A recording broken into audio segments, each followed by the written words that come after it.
محفل میں آسی آج کی رات ہے، اس گل سے ملاقات کی رات آج کی رات ہے۔ لکیریں نکلتے گئے تعظیم میری، فدا ہو کے تجھے پہ یہ عزت ملی ہے، فدا ہو کے تجھے پہ یہ عزت ملی ہے۔ رات و دن خواب میں بناتا رہتا ہے۔ اپنی موت کو یاد رکھو گے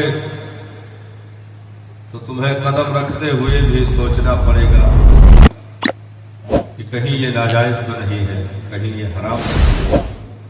بولتے ہوئے بھی تمہیں 100 بار سوچنا پڑے گا یہاں پر، دیکھتے ہوئے بھی 100 بار سوچنا پڑے گا اسے دیکھنے سے کہیں دین نے منع تو نہیں کیا۔ تو سرکار نے ارشاد فرمایا کثرت سے اپنی موت کو یاد کرو۔ ابتدائی دور میں سرکار نے صحابہ کو قبروں پر جانے سے منع فرمایا، لیکن کچھ عرصہ گزرنے کے بعد سرکار نے پھر ارشاد فرمایا صحابہ میں نے تمہیں قبروں پر جانے سے منع کیا تھا، لیکن اب میں ہی تمہیں پھر سے اجازت دے رہا ہوں قبروں کی زیارت۔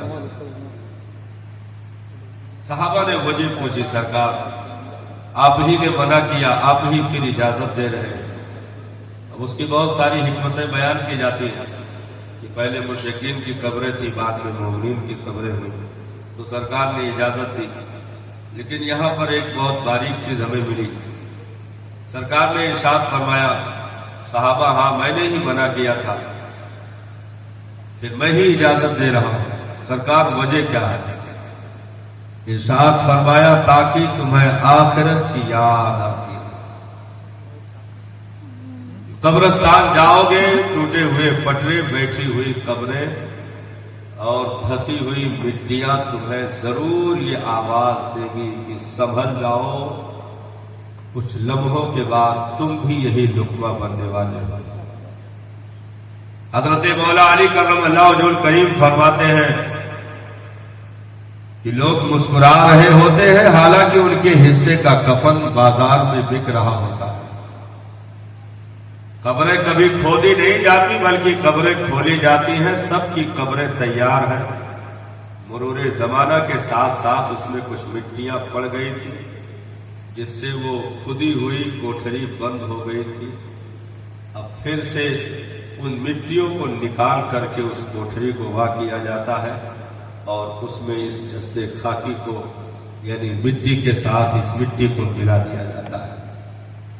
جن کے لیے ہم قسمیں کھاتے پھر رہے، جن کے لیے ہم جائز ناجائز سب ملانے کے لیے تیار ہوئے، جن کے لیے ہم نے نہ جانے کتنے اوقات اپنے قیمتیں نکال کر نچوڑ دیے، لیکن جیسے ہی یہ جسم کی گرمی کم ہوئی، سگے گھر والوں نے صاحب چارپائی کے نیچے کا بستر کھینچ لیا۔ ہمارے نیچے جو چارپائی کے بستر پڑے ہوئے تھے سگے لوگوں نے کھینچ لیا۔ اب نرم گدا اسے نہ دینا، تکیہ اسے نہ دینا، اسے چادر کی ضرورت نہیں، مہنگے کمبل کی ضرورت نہیں، ایسی کمروں کی ضرورت نہیں۔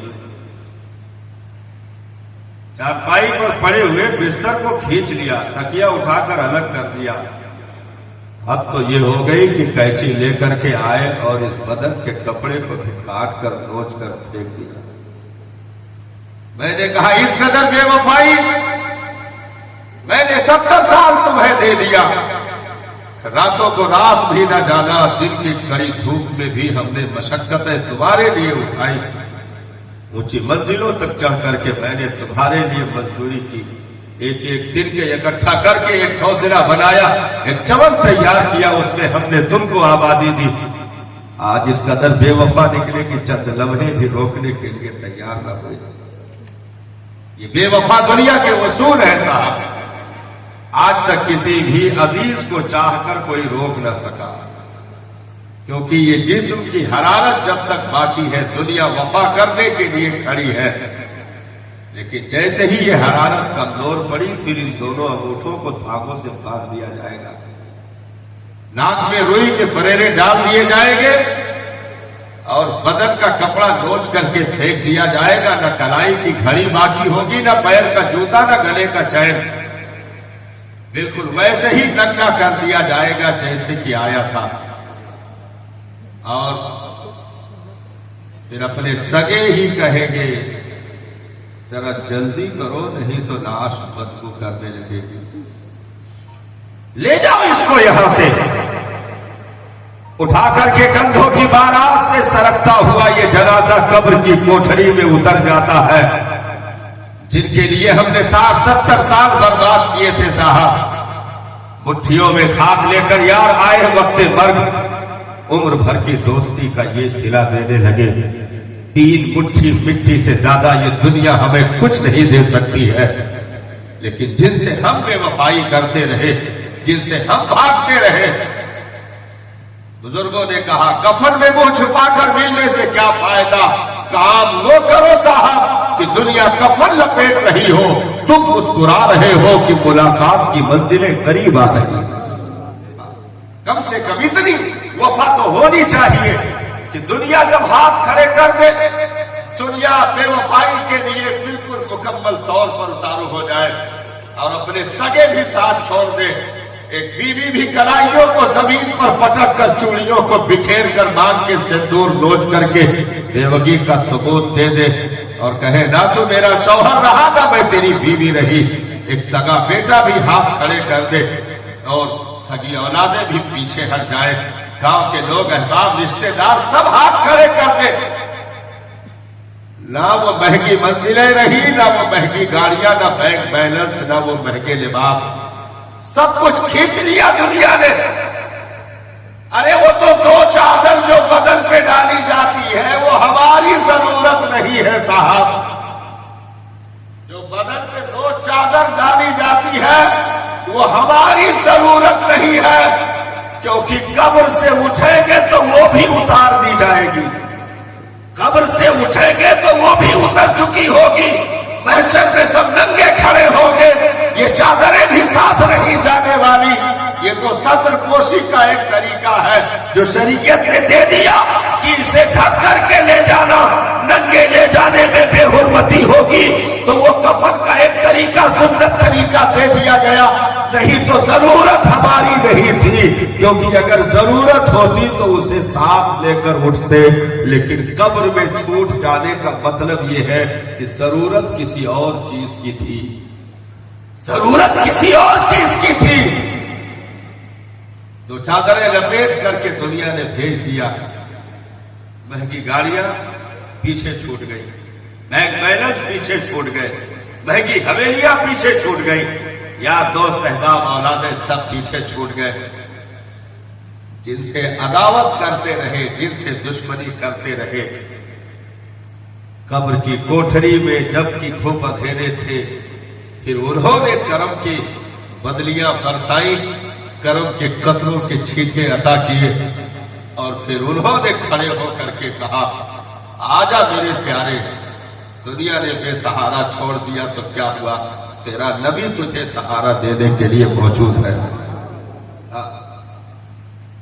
آج فورینا سمائے گے کفن میں آسی، آج کی رات ہے اس گل سے ملاقات کی رات، آج کی رات ہے. لکیریں نکلتے گئے تعظیم میری، فدا ہو کے تجھے پہ یہ عزت ملی ہے.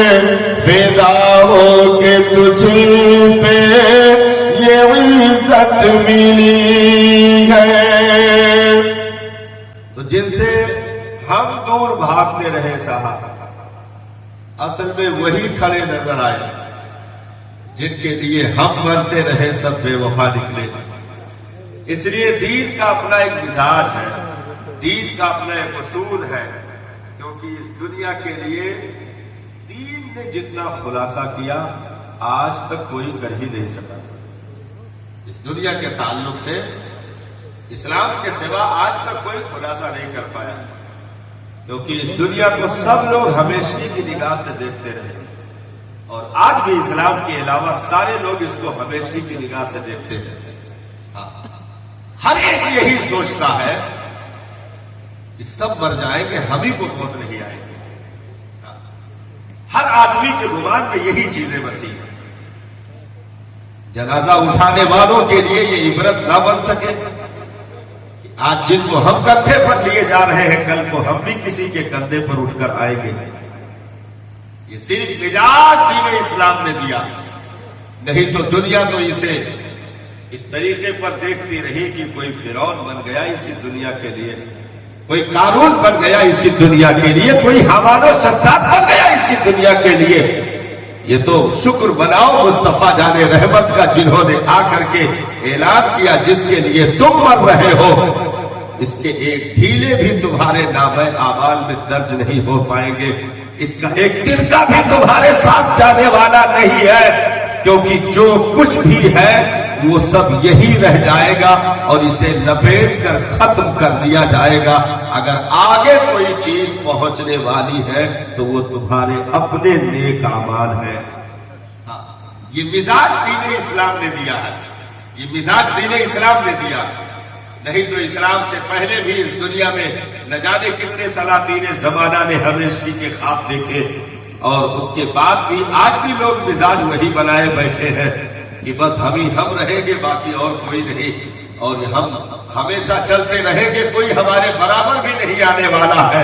نہ صاحب، اٹھتے جنازوں نے اور گھروں کی اٹھتی ہوئی چیخوں پکار نے بار بار پکار کر کے ہمیں صدائیں دی ہے کہ آج اس کے گھر میں چیخوں پکار ہے، کل یہی بھیڑ یہی منظر تیرے چوکھٹ پر لگنے والا ہے.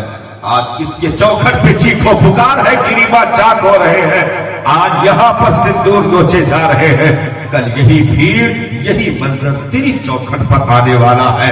اس لیے خیر بنا، جنازوں کو دیکھ کر کے اپنے آپ کو سنوار لے، ان کفن کے ٹکڑوں کو دیکھ کر کے اپنے آپ کو سنوار لے، ان جاتے ہوئے ہمیشگی کے مسافروں کو دیکھ کر کے اپنے آپ کو سنوار لے، اپنے کندھوں پر تیرنے والے جنازوں کو دیکھ کر کے اپنے آپ کو سنوار لے، تربت میں اترتی ہوئی لاشوں کو دیکھ کر کے اپنے آپ کو سنوار لے، بیٹھی ہوئی قبریں سڑے ہوئے پٹرے اور دھسی ہوئی مٹیوں کو دیکھ کر کے اپنے آپ کو سنوار لے. نبی نے ارشاد فرمایا، میں تمہیں پھر ان قبرستان میں بھیجنا چاہتا ہوں جہاں کی تربتیں آج بھی چیخ کر آواز دے رہی ہے. میٹھے نامیوں کے نشان کیسے کیسے، زمین کھا گئی آسمان کیسے کیسے. کیا بھروسہ ہے زندگانی کا، آدمی بلبلا ہے پانی کا. شاہو گدا سب ایک ہی صف میں لیٹ گئے صاحب. جہاں ایک رکشے والے کی قبر بنی تھی، بغل میں ایک ودھایک کی بھی قبر بن گئی. جہاں ایک جھوپڑ پٹی میں چیچڑے پہن کر کے زندگی جینے والے فقیر کی تربت بنی، وہیں پر گاؤں کے رئیس امیر کبیر کی بھی قبر بن گئی. یعنی ایک ہی قطار میں لٹا کر بتا دیا، نہ کوئی امیر ہے نہ کوئی کبیر، نہ کوئی صغیر ہے نہ کوئی غریب، بلکہ ان اکرمکم عند اللہ اتقاکم، رب کے نزدیک سب سے زیادہ عزت والا وہی ہے جو تم میں سب سے بہتر عمل والا ہے، سب سے اچھے عمل والا ہے. جس نے اچھا عمل کیا وہ جو ہے شہنشاہوں سے بھی آگے ہوگا. جس نے نیک اعمال کیے وہ دنیا کے امیر کبیر سے بھی آگے ہوگا. رب کی نگاہ میں محبوب وہی ہے، مقبول وہی ہے، عزت والا وہی ہے، شرافت والا وہی ہے جس نے دنیا کی زندگی میں رہ کر آخرت کی تیاری کرنے میں کامیابی حاصل کی. تو یہ موتیں ہمیں سبق دیتی ہے. بھائی روح نکالنے والا فرشتہ ہماری چوکھٹ پہ کھڑا ہوتا ہے.